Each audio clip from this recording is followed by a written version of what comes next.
Hello, I am Hasanatul Binti Basri. Today, I will talk about the why feminism is a need for generation equality for now and future. Take a couple of minutes to think about the closest women around us. For example, your mother, daughter, sister, or even your girlfriend. If something bad happened to them, such as sexual harassment, rape case, violence, or facing unintended pregnancy, do we have to blame on them because of their way of appearances that stigmatized as a threat to the attention of rapists, or their inequity due to their clumsiness, or because they're not aware at martial art skills? Even when the young girls are found pregnant and have illegitimate child, who are the first one who will be the victim of our community humiliation? Definitely, that girl will be blamed. Why? Why this matter can happen? Is it because of the gender stereotypes that said a woman or girl need to have shame and maintain their own dignity? Or because of the certain cultures that bid unfairness towards the women, even they dignifying the position of men? Thus, there is a different overview among the different gender. Gender inequality remains a worldwide problem despite ample national and international measures that are taken to realize women empowerment and equality.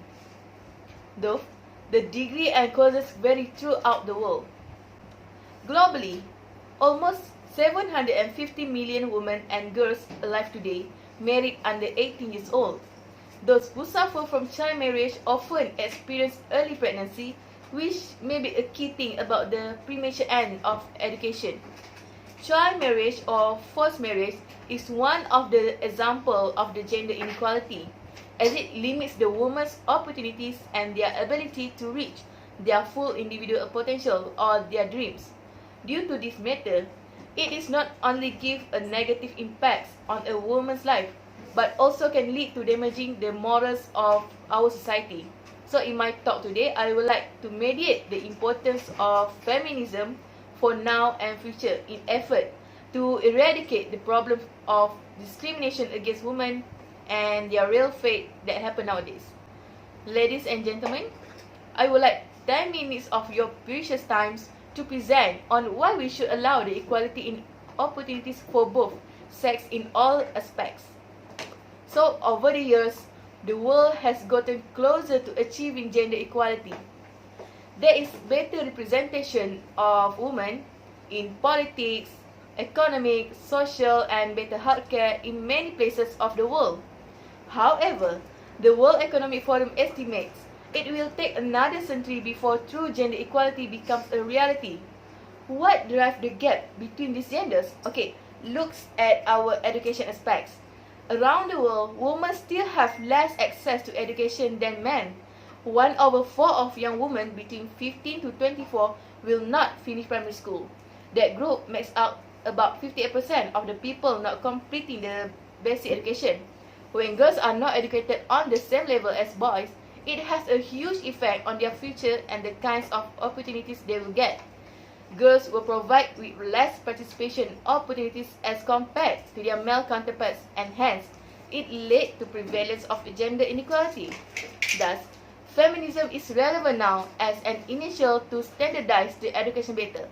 And if educational opportunities are extended to all genders, thus, it can improve the standard of educational institution in line with the times. It's time for realizing the importance of women's education when men predominated education opportunities. As the old African proverb said, if you educate a man, you educate an individual. But if you educate a woman, you educate a family, which is our generation. Again, when education and job opportunities was applied to women as same as men, women have a chance to take part in any organizations. Besides, it can accelerate the rate of socio-economic improvement of our country. At once, it can reduce the poverty and instability. As David Alejandro said, life is not a competition between men and women. It is a collaboration. Gender equality means stability. So next, most women facing lack of employment equalities. Only 6 countries in the world give women the same legal work rights as men. In fact, Most economists give women only 3/4 the rights of men. Studies show that if employment becomes a more even field, it has a positive domino effect on other areas prone to gender inequality. Therefore, we get a lot of benefits not only to protect the woman's right, but also can boosting the economy and social life if all of you agree to have equal rights regardless of the gender. Other than that, feminism is an important thing as an action to eliminate discrimination against women. Discrimination against women can happen in various ways, whether in the workplace or in the academic field. So, Malaysian Trade Union Congress claiming gender discrimination against female workers in the issue of promotion is still serious despite having the same job performance marks as men. Many cases involve gender discrimination against female employees in relation to employment, salary increase, and promotion. This situation occurs because some employers still consider the movement of women to be limited, family commitments, and other than affect job performance in the future. Discrimination against gender also linked to racism. For example, according to a survey by Essence magazine released last month, 45% of black women say the place they most often experience racism in their life is, in fact, the workplace. For example, a woman of color may experience discrimination in the workplace differently from a white female coworker. The victims may be harassed, paid less, evaluated more harshly, or passed over for promotion because of the combination of her sex and her race. So, Frank Boas once said, if we were to select the most intelligent, imaginative, energetic, and emotionally stable third of mankind, all races will be present. Imagine, if it happened to our own family, do we have just sit and do nothing? If our future generations seeing these toxic attitudes, certainly these matters unluckily will persist happen to all the women including our family without any defense. Eliminate the discrimination among us. It is not only for equality but also for the sake of peace. Women are human beings. The country must overturn obstacles to women's human rights. Let's focus on freedom of speech. Most women are stuck and unable to defend their own rights against discrimination. We have no rights to speak as our society takes these things lightly. So, when women or girls are given a right to freedom of speech as men, they can protect themselves from stigmatized. As Hillary Rodham Clinton said, human rights are women's rights, and women's rights are human rights. Let us not forget that among those rights are the right to speak freely and the right to be heard. It is allow people to live freer and empowered lives without being tied down to traditional restrictions.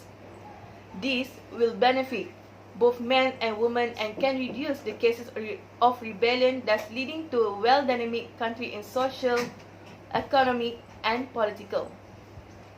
You see, it is just need to embrace the feminism in our society to eliminate the discriminations against women and ensure it can reduce the racism cases in our communities. Let's avoid it before it happens to our own family or the people we love. Last but not least, feminism is relevant nowadays as to cut chains of oppression and violence against women and girls. Have you ever heard about the Bibi Aisyah?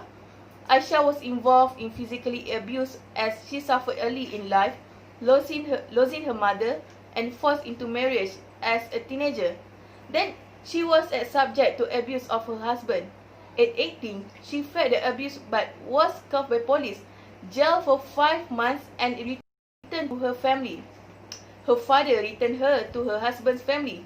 This is the worst part of her life, where her father-in-law, husband, and 3 other family took Aisyah into the mountains, cut off her nose and her ears, and left her to die as to take revenge on her escape. Fortunately, Aisyah was later rescued by the aid workers. Besides Bibi Aisyah, there are many other girls outside who have a bad luck like her. Here is the worrying statistic of violence against women. In addition to discrimination, about 1 in 3 women have experienced physical or sexual violence at some point in their life. women across the world, regardless of income, age or education, are subject to physical, sexual, psychological and economic violence. It is clear that manifestation of historical gender-based power imbalance, and it occurs most frequently in our societies. The root cause of violence against women and girls is the gender inequality or unequal power between the woman and man. For example, men have control over finance, domestic life and decision making. That is why women and girls are looked down upon and weak by them, and this imbalanced power gives them a change to do what they like against women. Feminist movement will lead to fight this gender-based violence with the help of all of you, of all the parties, including the government, as to reduce the number of abuse cases against women, girls, and also for the children. As you can see, supporting feminism in our society is not a big wrong, but it can give the equal right among us regardless of gender, race or religion. It is also can help our communities to eradicate the discrimination against women in all of the country besides cut the chain of oppression and violence against women and girls. Feminism is not just a woman's issue, but an issue of shared humanity. Where is your position? Either be human being or inhuman. Let's all together we move in achieving gender equality for the sake of our life, stability, and empowering men and women to live freer and more complete life. Thank you.